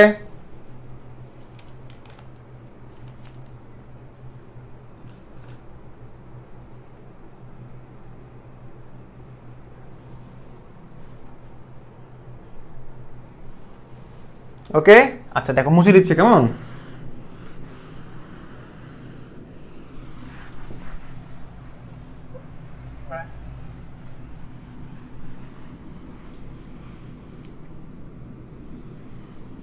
আমি একটা কাজ করে আমি এটা সব মুছে দিচ্ছি কেমন, এটা লাগবে না আর, বুঝেই গেছো কাহিনী কি হয়েছে।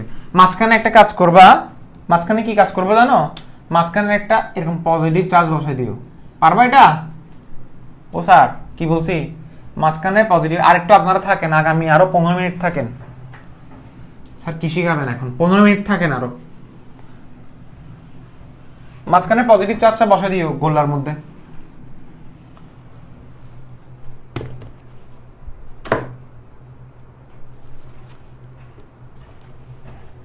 দেখো একটা পয়েন্ট লিখবো আমরা, পয়েন্ট নাম্বার 1, কিছু পয়েন্ট লিখবো, পয়েন্টগুলো খুব সুন্দর করে নোট দিয়ে লিখবা, নীল কালি লাল কালি দিয়ে ফুটিয়ে তোলো, পয়েন্টগুলো কিন্তু খুবই ইন্টারেস্টিং। আচ্ছা দেখো, যেহেতু এখানে পয়েন্টটা কি ছিল, পয়েন্ট নাম্বার 1-এ আমি যে কথাটা বলতেছিলাম সেটা হচ্ছে, পয়েন্ট নাম্বার 1 আমি কি বলতেছিলাম দেখো, যেহেতু খুব কম সংখ্যক আলফা কণা, যেহেতু খুব কম সংখ্যক আলফা কণা, খুব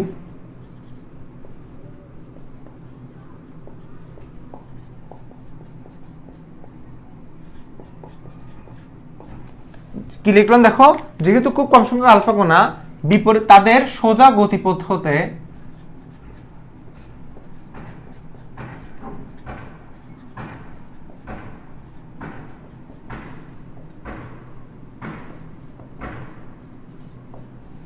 বিপরীত দিকে ফিরে আসে,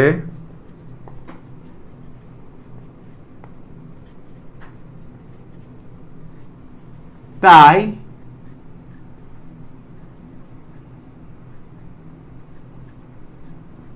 এটি হতে স্পষ্ট,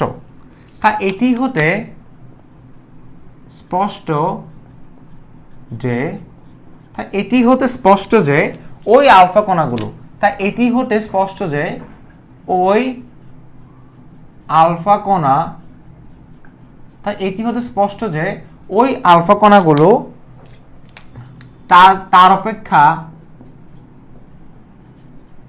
অপেক্ষা ভারী, তাই ওই আলফা কণাগুলো তার অপেক্ষা ভারী কোনো কিছুর সাথে, তার অপেক্ষা ভারী কোনো কিছুর সাথে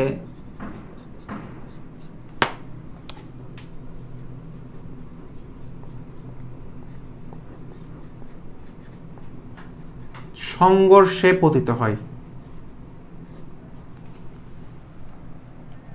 তার অপেক্ষা ভারী কোনো কিছুর সাথে কি হয়, সংঘর্ষে পতিত হয়। এটা একটা পয়েন্ট, এটা একটু কষ্ট করে লিখো। তার অপেক্ষা কোনো কিছু সংঘর্ষে পতিত হয় বা সংঘর্ষে পতিত হয় অথবা কি হয় বা বিকশিত হয়, লিখো সংঘর্ষে পতিত হয় বা বিকশিত হয়।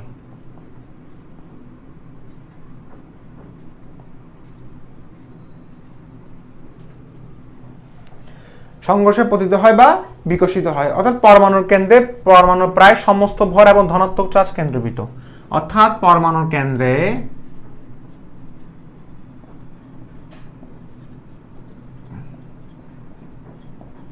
পরমাণুর সমস্ত ভর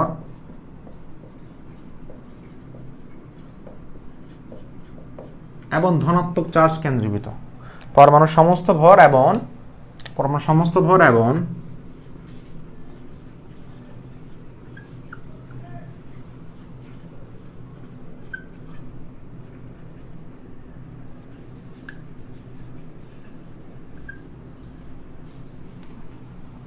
এখন আমরা আসি একটা পয়েন্ট নাম্বার 2 তে, সেটা হচ্ছে আমাদের একটা ব্যাখ্যা আলোচনা করতে হবে, যেটা একটু আগে একটা স্টুডেন্ট আলোচনা করছিল।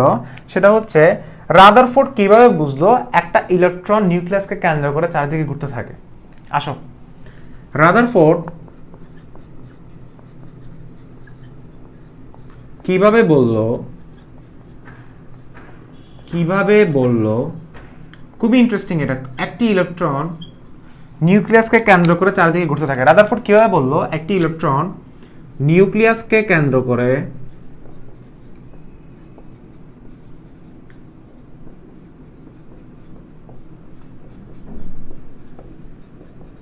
চারিদিকে ঘুরতে থাকে। রাদারফোর্ড কিভাবে বললো একটি ইলেকট্রন নিউক্লিয়াসকে কেন্দ্র করে চারিদিকে ঘুরতে থাকে? আনসার দেখো, ফার্স্ট অফ অল তুমি আমাকে একটা কথা বলো, তুমি এখানে যে কাজটা লিখবা সেটা হচ্ছে একটি ইলেকট্রন লিখো, একটি ইলেকট্রন, আর ওইখানে কি থাকে আমাকে বলো, নিউক্লিয়াসের মধ্যে কি থাকে, ধনাত্মক চার্জ থাকে। এই সেই ধনাত্মক চার্জের নাম কি, প্রোটন।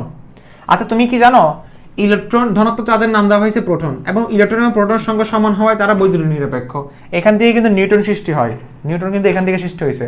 ইলেকট্রনের সংখ্যা সমান, প্রোটনের সংখ্যা সমান, তাদের মধ্যে কি সৃষ্টি হয়েছে, নিউটন সৃষ্টি হয়েছে, এবং নিউটনটা হচ্ছে বিদ্যুৎ নিরপেক্ষ, অর্থাৎ চার্জ সংখ্যা শূন্য। আমাকে সবাই একটা কথা বলবা, সেটা হচ্ছে এই ইলেকট্রন এবং প্রোটনের মধ্যে পারস্পরিক কি আকর্ষণ বল কাজ করে, আমাকে ফার্স্টে বলো। তুমি লিখবা আমরা যদি ইলেকট্রন প্রোটনের মধ্যে ইলেকট্রোস্ট্যাটিক ফোর্স অর্থাৎ স্থির বৈদ্যুতিক আকর্ষণ বল কাজ করে। কি আকর্ষণ কাজ করে, স্থির, সবাই জানো স্থির বৈদ্যুতিক, লিখো আমরা জানি ইলেকট্রন এবং প্রোটনের মধ্যে, আনসার আমরা কিভাবে ফার্স্টে বলবো, ইলেকট্রন প্রোটনের মধ্যে স্থির বৈদ্যুতিক আকর্ষণ বল কাজ করে। কি আকর্ষণ কাজ করে, স্থির বৈদ্যুতিক আকর্ষণ বল কাজ করে, অর্থাৎ এটাকে বলা electrostatic force, ESF, electrostatic force. আচ্ছা এরপর আমাকে বলো প্রোটনের ভর কত, ফার্স্টে দিন লিখে দিয়েছিলাম 1.673 ইন্টু 10⁻⁻24 গ্রাম। ইলেকট্রনের ভর কত, 9.11 ইন্টু 10⁻28 গ্রাম। ক্লিয়ার? আচ্ছা কার ভর বেশি, এটার ভর বেশি, কার ভর কম, এটার ভর কম। আমাকে বলো যার ভর বেশি সে টানতে পারবে নাকি যার ভর কম সে টানতে পারবে? বুঝো নাই? ধরো আমার ভর অনেক বেশি, তোমার ভর অনেক কম, আমি তোমাকে আলগাতে পারবো নাকি তুমি আমাকে আলগাতে পারবা? অর্থাৎ আমি তোমাকে আকর্ষণ করাতে পারবো নাকি তুমি আমাকে আকর্ষণ করাতে পারবা? যার ভর বেশি তার শক্তি বেশি এবং সে তত বেশি আকর্ষণ করাতে পারবে। ভর কার বেশি, প্রোটনের ভর বেশি, প্রোটন আকর্ষণ করাবে কাকে, ইলেকট্রনকে, কার দিকে, নিজের দিকে। তাহলে সেখানে কি হচ্ছে দেখো, প্রোটন মানে কি, এই জায়গায় পজিটিভ চার্জ না, এই জায়গায় এটাতে প্রোটন আছে তাই না, এটা হচ্ছে আমার প্রোটন। আর রাদারফোর্ড বলছে ইলেকট্রন হচ্ছে এই জায়গায়। ইলেকট্রন নিউক্লিয়াসকে কেন্দ্র করে, নিউক্লিয়াস কোনটা, এটা পুরোটা হচ্ছে নিউক্লিয়াস, নিউক্লিয়াসের ভিতরে কি থাকে, প্রোটন থাকে। রাদারফোর্ড বলতেছে এই ইলেকট্রনটা নিউক্লিয়াসকে কেন্দ্র করে চারদিকে ঘুরতে থাকে, অর্থাৎ প্রোটন হচ্ছে আমার ইলেকট্রনকে নিজের দিকে আকর্ষণ করে, তাই না? অর্থাৎ আমি এটা বলতে চাচ্ছি যেহেতু প্রোটনের ভর বেশি ইলেকট্রনের ভর কম, সেহেতু যেহেতু প্রোটনের ভর বেশি ইলেকট্রনের ভর কম, সেহেতু এই প্রোটন, অর্থাৎ প্রোটন বলতে এই ধনাত্মক চার্জ, অর্থাৎ এই ধনাত্মক চার্জ ইলেকট্রনকে নিজের দিকে আকর্ষণ করে।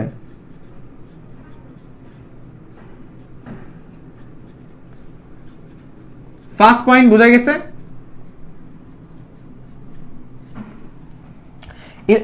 সেহেতু প্রোটন ইলেকট্রনকে নিজের দিকে কি করে, আকর্ষণ করে।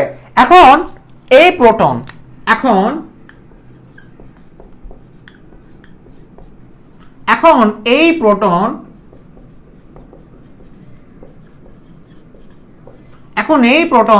যখন ইলেকট্রনকে নিজের দিকে আকর্ষণ করে, ইলেকট্রনকে নিজের দিকে কেন প্লাস এবং মাইনাস আকর্ষণ করবে, প্রোটন হচ্ছে প্লাস, এটা হচ্ছে মাইনাস, মাইনাস এবং প্লাসের মধ্যে কি সম্পর্ক, স্থির বৈদ্যুতিক আকর্ষণ বল সম্পর্ক। সো প্রোটন যখন ইলেকট্রনকে নিজের দিকে আকর্ষণ করে, কি বললাম, নিজের দিকে আকর্ষণ করে, তখন এই প্রোটন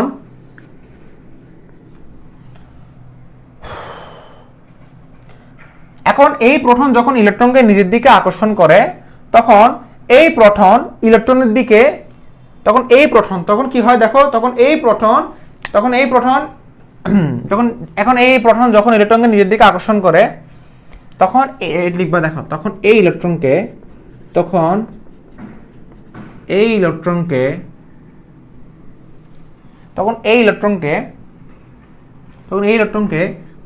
নিজের দিকে, অর্থাৎ নিজের দিকে বলতে প্রোটনের দিকে, হ্যাঁ, নিজের দিকে বলতে প্রোটনের দিকে, অর্থাৎ নিজের দিকে টেনে নেওয়ার কথা, তাই না?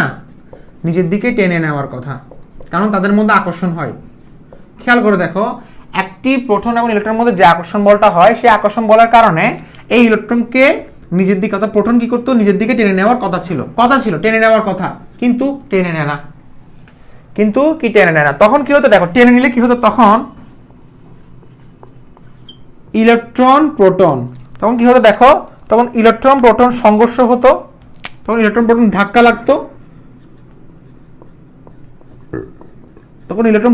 লাগতো, এবং সংঘর্ষ হতো।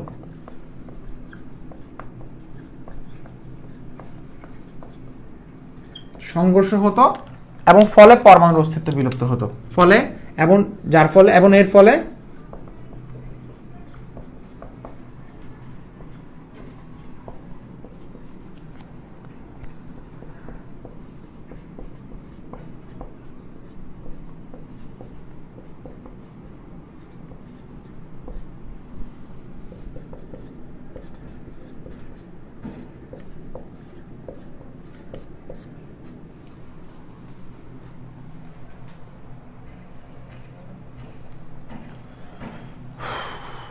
লেখা শেষ।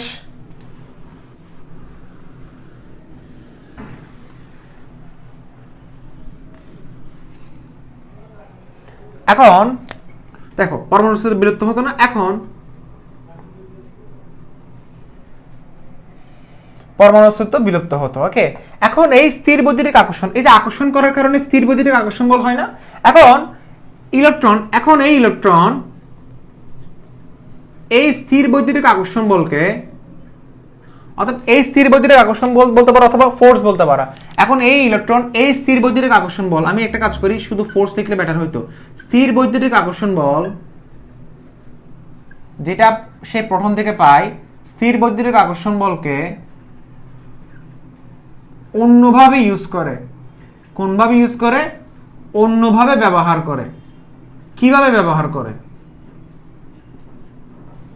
সে বৃত্তাকার গতিতে ব্যবহার করে। খেয়াল করে দেখো, আমি তোমাকে একটা সুন্দর একটা রিজন দেখাচ্ছি। ফার্স্ট অফ অল তুমি বললা এটা হচ্ছে আমার প্রোটন আর এটা হচ্ছে আমার ইলেকট্রন। ইলেকট্রন আর প্রোটনের মধ্যে কোন বলটা কাজ করে? স্থির বৈদ্যুতিক আকর্ষণ বল কাজ করে। যেহেতু প্রোটন ইলেকট্রনকে নিজের দিকে টেনে নেওয়ার কথা ছিল এবং টেনে নিলে কি হতো? ইলেকট্রন প্রোটন সংঘর্ষ হতো। সংঘর্ষ হলে সেখানে কি হতো? পরমাণু অস্তিত্ব থাকতো না, কারণ ইলেকট্রন যদি প্রোটনের ভিতরে চলে আসে তাহলে সেখানে পরমাণুর অস্তিত্ব আর থাকবে না। এখন এই ইলেকট্রনটা কি করে, এই যে তাদের যে মধ্যবর্তী যে আকর্ষণ বলটা কাজ করে, এই যে স্থির বৈদ্যুতিক আকর্ষণ বলটা যে কাজ করে, এই স্থির বৈদ্যুতিক আকর্ষণ বলটা সে অন্যভাবে ইউজ করে। কিভাবে? সে ইউজ করে সার্কুলার মোশনে, অর্থাৎ বৃত্তাকার গতিতে সে নিজেকে ইউজ করে। বৃত্তাকার গতিতে যে ইউজ করে, তাহলে আমি কি লিখবো, এই স্থির বৈদ্যুতিক আকর্ষণ বল সে অন্যভাবে ইউজ করে, অর্থাৎ সে ব্যবহার করে বৃত্তাকার গতিতে। কি বললাম? বৃত্তাকার গতিতে, অর্থাৎ সার্কুলার মোশনে ব্যবহার করে। কিসে ব্যবহার করে? বৃত্তাকার গতিতে, অর্থাৎ বৃত্তাকার গতিতে সে হচ্ছে ওই স্থির বৈদ্যুতিক আকর্ষণ বলকে ব্যবহার করে। ওকে, এখন বৃত্তাকার গতিতে যখন স্থির বৈদ্যুতিক আকর্ষণ বলকে যখন ব্যবহার করে, তখন ওই ইলেকট্রনের কি আছে? একটা ব্যাগ আছে। ফার্স্ট অফ অল ইলেকট্রন একটা ব্যাগ আছে। অবশ্যই ইলেকট্রন যে পরিভ্রমণ করে, কোন একটা কিছু যদি মোশনে যদি দৌড়ায়, মোশন মানে গতি, কেউ যদি গতি প্রাপ্ত হয় তার ব্যাগ প্রাপ্ত হবে। ওকে, খেয়াল করে দেখো, ইলেকট্রন কিন্তু কন্টিনিউয়াসলি কিন্তু তার ডিরেকশন চেঞ্জ করতেছে। ডিরেকশন এক সময় ছিল এরকম, আবার এক সময় হয়ে গেছে কিরকম? এরকম। আবার এক সময় হয়ে গেছে কিরকম? এরকম। আবার এক সময় হয়ে গেছে কিরকম? এরকম। অর্থাৎ কন্টিনিউয়াসলি কিন্তু তার ডিরেকশন চেঞ্জ করতেছে। খেয়াল করে দেখো, তার ডিরেকশন অফ মোশন, তার ডিরেকশন যদি চেঞ্জ হয় তাহলে তার কি হবে? আমাকে বলো, তার যদি ডিরেকশন যদি চেঞ্জ হয়, আমি আবার বলছি, খেয়াল করে দেখো, তার যদি ডিরেকশন যদি চেঞ্জ হয় তাহলে সেখানে তার বেগ পরিবর্তন হবে। খেয়াল করে দেখো, সে যখন বৃত্তাকার গতিতে পরিভ্রমণ করতেছে, বৃত্তাকার গতিতে যখন স্থির বৈদ্যুতিক আকর্ষণ বলকে যখন কাজ করা হয়, তখন সেখানে তার মোশন চেঞ্জ হয়, অর্থাৎ ডিরেকশন অর্থাৎ দিক পরিবর্তন হয়। ফার্স্ট অফ অল তার কি হয় আমাকে বলো? তার দিক পরিবর্তন হচ্ছে। এক নাম্বার পয়েন্ট কি? দিক পরিবর্তন হচ্ছে। দিক পরিবর্তন হলে যখন তার দিক পরিবর্তন হবে তখন তার ব্যাগ পরিবর্তন হচ্ছে।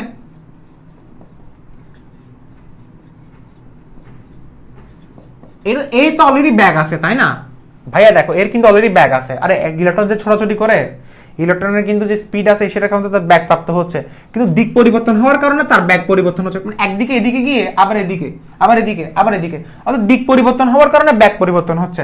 আর যদি ব্যাগ পরিবর্তন যদি হয় তাহলে সেখানে ত্বরণ ঘটবে, কারণ ফিজিক্সে আমরা জানি ব্যাগ পরিবর্তন হলে কি হয়?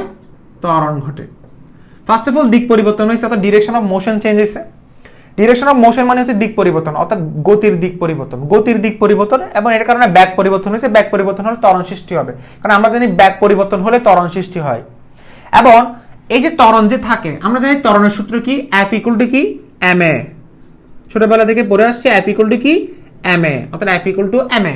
এই যে F ইকুয়াল টু যে ma যে আমরা পড়ি, এখানে a মানে হচ্ছে ত্বরণ আর F হচ্ছে কি? বল। সো আমরা নিশ্চয়ই যখন আমরা ত্বরণ যখন পাচ্ছি, সে নিশ্চয়ই ওই ত্বরণের জন্য একটা বল কাজ করবে, এবং ওই বলটাকে বলা হচ্ছে কেন্দ্রমুখী বল। অর্থাৎ ইলেকট্রন কেন্দ্রমুখী বলের মাধ্যমে নিউক্লিয়াসকে কেন্দ্র করে চারিদিকে ঘুরতে থাকে। সেজন্য রাদারফোর্ড বলছিল যে ইলেকট্রন নিউক্লিয়াসকে কেন্দ্র করে চারিদিকে ঘুরতে থাকে। উনি ব্যাখ্যা এটা দিয়েছিলেন যে দিক পরিবর্তন যখন করে সেখানে ব্যাগের পরিবর্তন হয়, আর ব্যাগ পরিবর্তন হলে ত্বরণ হয়। আর এই ত্বরণটা তো হাওয়া থেকে আসে নাই, নিশ্চয় বল থেকে আসছে, কারণ ত্বরণ কখনো বল ছাড়া আসবে না। এগ্রি? ত্বরণ কখনো বল ছাড়া আসবে না। এবং এই ত্বরণের কারণে কিসের সৃষ্টি হয়? কেন্দ্রমুখী বলের সৃষ্টি হয়, এবং এই বলটাকে বলা হচ্ছে কেন্দ্রমুখী বল। কেন্দ্রমুখী বল, অর্থাৎ এই কেন্দ্রমুখী বলের কারণে আমার ইলেকট্রন আমার নিউক্লিয়াসকে কেন্দ্র করে চারিদিকে ঘূর্ণায়মান থাকে। এখান থেকে আমি একটা পয়েন্ট বলতে পারি, সেই পয়েন্টটা কি? দেখো, এখান থেকে আমি একটা পয়েন্ট বলতে পারি, সেই পয়েন্টে কি বলবো?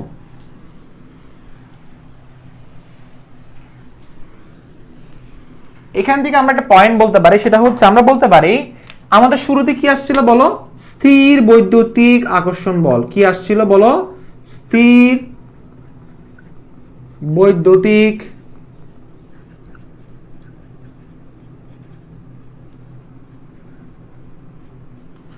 কি আসছিল আমাকে বলো? স্থির বৈদ্যুতিক আকর্ষণ বল। ওকে, এই স্থির বৈদ্যুতিক আকর্ষণ বলটা কিসে পরিণত হয়েছে? কেন্দ্রমুখী বলে। কিসে বলে? কেন্দ্র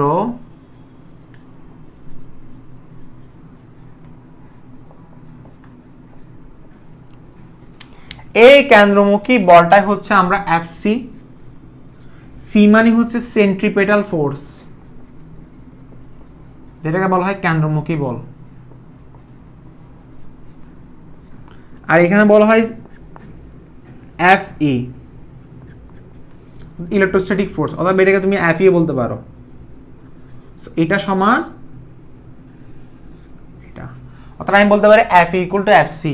অর্থাৎ আমার স্থির বৈদ্যুতিক আকর্ষণ বলটা আমার কিসে কনভার্ট হয়েছে, কিসে পরিণত হয়েছে, কেন্দ্রমুখী বলে। অর্থাৎ কেউ যদি আস্ক করে যে আমার যে ইলেকট্রন যে প্রোটনকে কেন্দ্র করে, নিউক্লিয়াসকে কেন্দ্র করে যে চারিদিকে ঘুরতে থাকে, সেটা কোন বলের কারণে, তুমি বলবা কেন্দ্রমুখী বলের কারণে। আমাদের এখানে শেষ, ক্লাস এখানে শেষ। কেমন?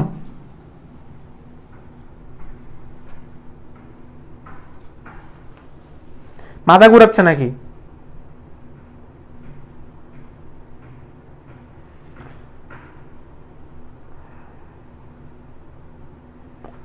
সো পড়া এখানে শেষ, আমাদের টপিক এখানে শেষ।